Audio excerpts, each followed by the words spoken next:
All right, so now I'm going to talk about this idea of relaxed listening. And so to me, relaxed listening is really about like our state of mind, our state of consciousness. It's probably better to say our state of consciousness because it can also be our state of body, our state of feeling, and our state of mind. And so, it's like if there's an attachment inside to getting them as a client, to wanting them to see the value, to proving, right? And remember, conditioning often runs inside of us like we're not conscious of it. And so there again, it goes back to what I was saying before. It's by running game film do you start to see, oh, that's where my neediness came online. Right. Like I love that. I think I shared this on our recent call. I saw Inside Out too recently. It's like, who's at the control panel? And it's like, oh, right. Right. My need to prove was at my need for validation, my desperation for money. It's like those were all at the control panel in this moment. Right. Right. I see that. And sometimes like you'll be aware of it in the moment and you can settle it, like meaning settle inside. But relaxed listening to me is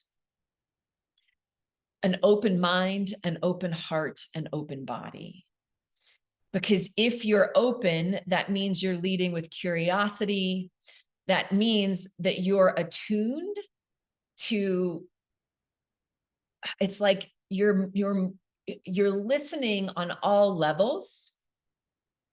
And listening on all levels means everything from like listening to their body language, listening to the tone of voice, listening to the content that they're saying, but there's also listening to your own intuition. And that is much easier to do when we're in a relaxed way of listening. You can know you're not in a relaxed way of listening when you're away, like you're observing yourself, right? There's a part of you that's like judging yourself while you're here doing it. Like, I said that so poorly. I should have said that differently, right? It's like you can know you're not in relaxed listening, and that's okay. The ego is going to want to. This is what the ego does. The ego goes very binary: good, bad, right, wrong, black, right, black, white. Like that's what the ego does. And so it's going to create a story that relaxed listening is better than when you're clouded listening or tight listening, constricted listening. It's going to create a story for that. And it's just like, no, that's not accurate, because the truth is you can be in that constricted listening and still get a client. Because if that person's meant to be your client, they will be, no matter what kind of listening is showing up. I'm bringing this in here because this is such a great place to practice trust and surrender, right? This part of the conversation. If you can really settle inside of yourself to a place of the yes or no isn't up to me. And in fact, the more I show up open, the more I'll see, the more I'll hear, the more I'll offer, right? It's like the more deeper that you'll be able to work with someone, right? So I'll give an example of that. Relaxed listening, by the way, is a skill set. I mean, it's a skill set that you want in your life across the board. And it's like in every part of the enrollment process and every part of the client process, because what tends to happen is, and you've probably experienced this, someone will come in and express like a goal line situation, and you'll coach on it from this level. So here's an example of what I mean by that. Let's say that I'm not thinking of an example right now, but I'm sure there were many from our last call. You'll ask a question in here in our program around like, this is what happened in the enrollment conversation. This is how I said, this is what I said. This is how they responded. What should I have done differently?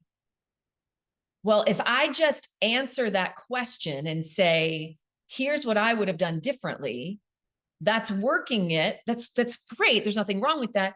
And sometimes I will just do that, but that's working it from this level versus when I say, right, and if that happened, what then?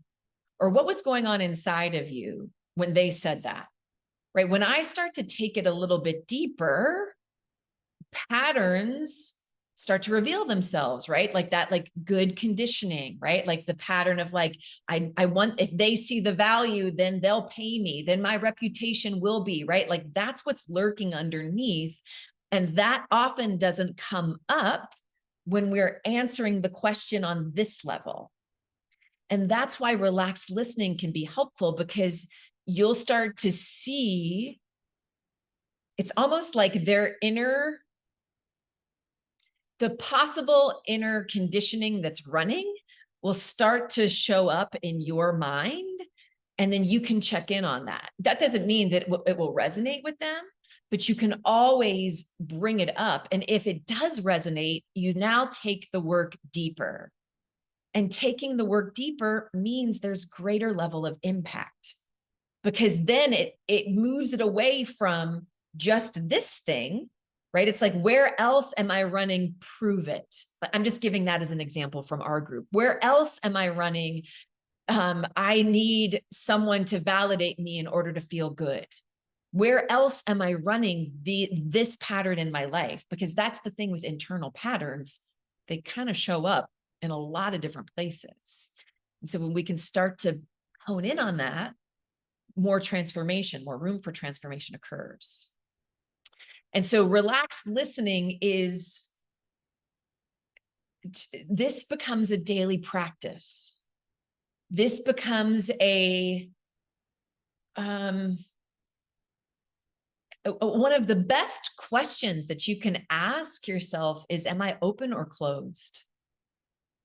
To me, energetically, you'll know that. Is my heart open? Is my heart closed? Is my mind open? Is my mind closed? If you're in defense or resistance, that's closed. If you're in judgment, that's closed. Right?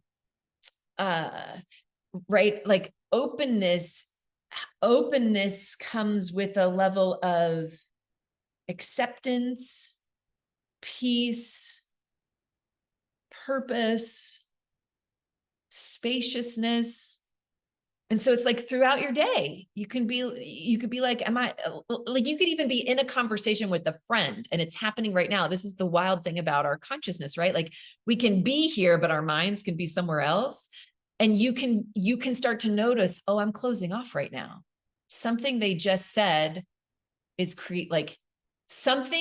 this is how it'll show up. Something they've just said is causing me to get tense. But that's actually not what's happening. Something they've just said has triggered a misunderstanding, a belief that's running true inside, and the tightness is coming because I have identified my own block. They're revealing my own block. That's what's really happening. And that doesn't mean you need to suddenly be like in the conversation, wow, I'm aware that there's tension occurring based on what you've just said, and I want to defend myself. You could say that, right? Depends on your level of friendship and what's going on there. But it's just, to me, this is how you start to play with your life as a spiritual practice, your life as a playground for learning and growth. Because when you start to get tight, when you start to close off, you're listening. It's like, you could think of your vision, right? It's like, when you're awake and you're aware, like you're in that window of tolerance, when you're in that, you're taking in so much, right? But when you start to get work and get focused and you hone in your computer, you're like not even aware of anything that's around you. Like someone could come in and out of your room and you have no idea because you're so here. That's what starts to happen with our listening when we start to close off. Right? We close in.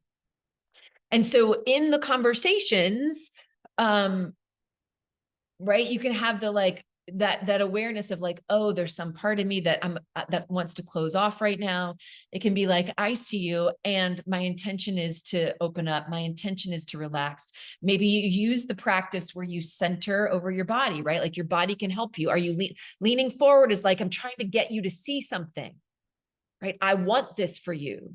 Leaning backwards is like, I'm a little unsure of what's coming at me here. I've got to, right? And you can bring that over here and be like, okay, I'm going to settle in. I'm going to open up. I'm going to remind myself that I'm safe right now. I'm safe right now. It's okay. What are they saying? What are they saying? What are the words coming out of their mouth? What's happening right here and now? And just continuing to bring your awareness back to them. Right? So this is a practice. This is a practice that we're in. And so I can continue to sparse out relaxed listening in our next call, and probably some more coaching and things like that as we go. Because again, relaxed listening is really about a way of being.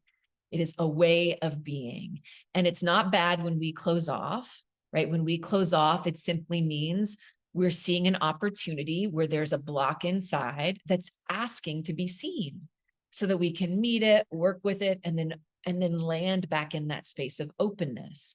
And there's no rush to get to that state of openness, because everything that unfolds always is perfect for where we are. And so one of the things, I'll give this one last piece. One of the things, and I already said it, that can be helpful to steep in is your own, like, living into your own experiential knowing that life has got you. Like life has got your back. The information, the vantage point from where wisdom sees, the nature sees, God sees, whatever the word is, the vantage point is so much higher than what we can see. And it's like, and if we could see from that vantage point in the moment that we're in, we'd be like, no problem, because a month from now, this is showing up and all is well. But we can't see that from this vantage point. So it is an act of faith in some regards. So it's like the more we can collect evidence for, right, there's a higher intelligence that's with me, that's for me, that loves me, the easier it is to trust and surrender in that moment. So we don't have to be like, I've got to get you because you're my source, right? That's the illusion. Your money is already in my bank account paying this bill that I have coming up. Right. And it's like when we can really settle in, no, there's an intelligence. I don't have to get in the way of it. Sometimes I will. So be it. And I'm going to come back. But that's also part of the practice for relaxed listening.